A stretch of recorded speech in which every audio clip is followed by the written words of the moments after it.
So just hours ago, LSS dropped an article announcing a significant points allocation change within the Living Legends system. Now, I absolutely love the changes, and I applaud the move. Not only is it technically smart, but it also heralds a philosophy shift, which I very much appreciate. And the community seems very, very excited as well. But from what I'm seeing so far, some of them for the incorrect reasons. I think some folks might be misunderstanding just a bit the actual reason why this is such a big deal. A huge shout out to our channel members for supporting what we do here. If you want to get involved with the channel and the Dice Commando community, please consider joining as a channel member. Remember, these videos are only possible with your support. You can show that support with a like, a subscribe, and by leaving us a comment and sharing your feedback. Community first, and go Commando. Hey there, my flesh and blood friends. Welcome back to Dice Commando and Go Again, a fabulous cast. And thanks for tuning in here for an ad hoc cast of sorts. I had to do some math real quick, but here we are talking about it. Now, at a summary level, what happened here are the larger events, right? The premier events, top tier events, whatever, are worth less points. And some of the smaller regional level events are now worth more points. So on the surface, many folks across the community are looking at this as a positive, which I agree with and which is a good thing. But a lot of them are thinking that the points have decreased across the board. Now, it's true, actually, there is a net drop in points overall. But what's more, and what I'm going to try and point out, is how it's not really about the net decrease in total LL points and the rate at which heroes can ascend. It's actually more about where those points are coming from in terms of the type of event. Okay, so let's head over on to, again, I'll link the article below. You all can read. I'm not going to read an article to you, right? But let's just go straight to the table and look at some of the changes. So one of the big ones, actually, the World Championship, the one in San Jose, just put in context, was actually 200 for the CC hero and 100 for the Blitz hero. Last year, it jumped to 300 for the whole thing, which was FaB, which is super relevant for, I think, this conversation. But now it's going back to 100 points. Pro Tour has decreased from 200 to 100. That also makes sense. There's more Pro Tours now, right? We've returned to that structure, I should say. So we're back to normal, I suppose, if you use the first one as baseline. Either way, 200 to 100. Callings, there are way more callings. They've gone from 100 to 50, makes sense. US Nats has gone from 100 to 50. And then national championships are 40-20. Before, they're all just 25 now. All just Nats are 25. I think that's just easier to track. Battle Hardens. So not only does it seem like there's a Battle Hardened every weekend, on weekends where we have calling, there's usually a Battle Hardened associated with them. So it does feel like we probably have like upwards of like 48-ish, 50 Battle Hardens a year at this point, or maybe more. I don't know if we're actually seeing double dip Battle Hardens. I don't think yet, but potentially either way, 40 to 25. Now the Pro Quests collectively have all just become 5, right? So you used to have the old, I think it was a PTI event, became the Pro Quest. I actually had to ask at one point, it's like, what's a Pro Quest Plus? Anyway, PTI, Pro Quest Plus, now it's 5. Normal Pro Quest has upped from 3 to 5. Road to Nationals has upped from 4 to 5. And Skirmishes, which is very interesting because it's within a whole different Living Legends system as the bulk of this conversation, has actually gone from 4 to 5. And you might also find that interesting because it had gone down to, I think, 1 at one point, at least 2, and then went back up. And then we had the Bloodbath, but less Skirmishes this season. So we'll see how that flushes out. Okay, so that's the summary. Now, I do want to be clear: the net number of points has in fact decreased, but it doesn't scale like a 1-to-1, right? In terms of what I'm saying for moving from the top to the bottom, top events to the regional events, it doesn't scale 1-to-1. But when you consider like the sheer quantity of these small events that are just across the world, I think it starts to paint a really different picture here, right? They didn't just rebalance the points of the events. They didn't just decrease the Living Legend points available. And actually the net decrease is actually very, very small, as I want to show here in a moment.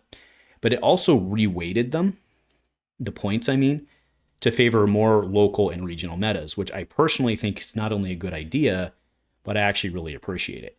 So the net impact, what you see is a shift from accumulation of points at larger events to the smaller events, and this is a shift to more grassroots, right? So let's go ahead now, and this is where I had to crunch some numbers. So I know you all love my spreadsheets with air quotes, but yeah, I think it gets the point across really well, right? One of the narratives I heard out there right away was, oh, they're decreasing the points so they can keep KO around longer. I did see that out there. That I in the short term, that might actually be true, right? In terms of looking at what's coming over the next couple months, right? But if you actually, so the spreadsheet's already up, right?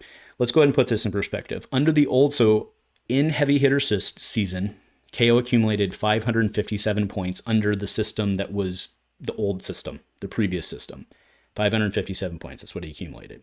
He won 35 RTNs and 79 Pro Quests. He obviously didn't win Amsterdam, right? But Pro Quest Amsterdam season.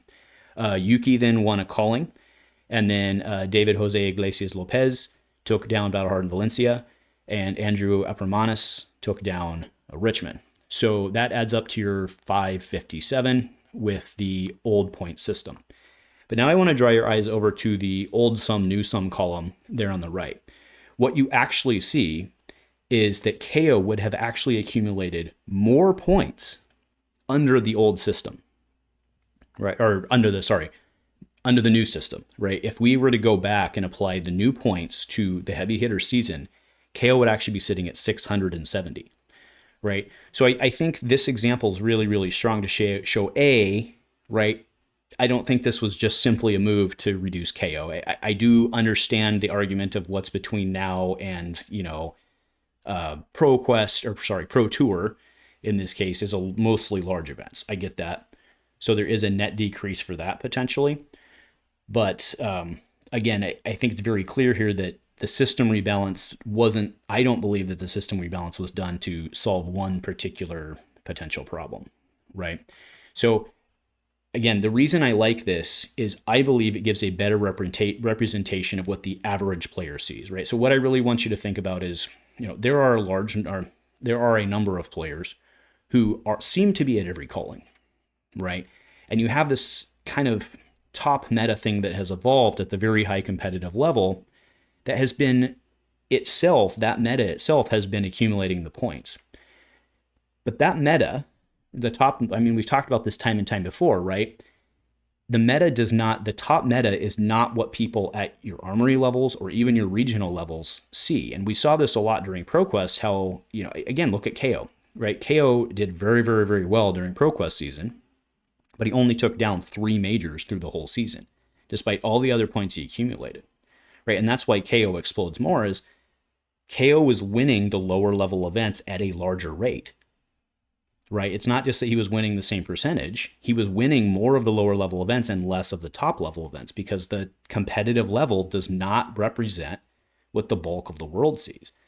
So I believe, again, that's why I applaud this move, because I think it's going to help shift a lot of the things. Plus, if you really think about it, it's going to help protect some heroes from just taking big jumps on small wins, right? We've seen time and time again that someone can come in with a meta call, right? A disruptive deck or something, and just shoot up 100 points, right? Whereas that 100 points doesn't necessarily represent across the global meta or even the competitive meta actually who's valid, but they were able to, and by angle shoot, I don't mean like outplay, right? But they were basically able to make a good meta call, get some tech, whatever it was, and win that.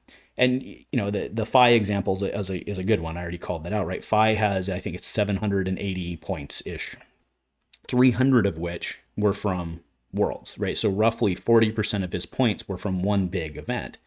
Well, this fixes that, right? It would, not for FaB, but it fixes it for other heroes in the future, okay? And I think that the net impact of this is that I think both sets of players actually end up liking this, right? So the competitive player, right, on the top end, because, right, if they have the attitude, if they have the thought that, well, because I'm super practiced at my deck, I'm playing this deck at a level that no one else can play, right, or few others can play, whatever. I'm not trying to make them sound, there has to be a level of swagger there for them to do what they do, but I'm not meaning it in like a vicious way. They're basically saying, I can play this deck better than anybody else. You have to have my skill level to play this to the level that I do. So they should want their hero to stick around longer, right? Them winning means that their hero will accumulate less points. And then when it goes down to the, because the folks at the regional level can't play at the same level, they have a slightly different matchup ratio or win percentages or whatever because of the skill level, they won't accumulate the points either, right? Because they can't play the same, right? And I'm saying under this argument, right? They would like that because it should keep their heroes around longer. On the flip side, those of us, right, down in the trenches, we should appreciate this because now it's going to help. The global meta will help more represent, or the Living Legends system will now more represent, at least to a certain percentage, what those of us see on a more frequent basis who aren't necessarily flying to wherever the calling is every single week, right? So again, we've talked about this before. The top tier meta and the local meta are not the same.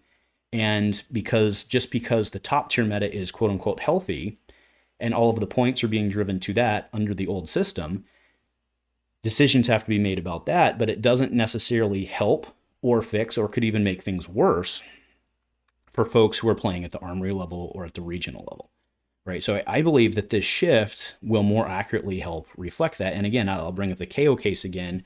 I think that's a really good example of that. Is if you really look at the dominance of Kayo, folks can say, well, Kayo's really not that dominant at the competitive scene, the top tier competitive scene.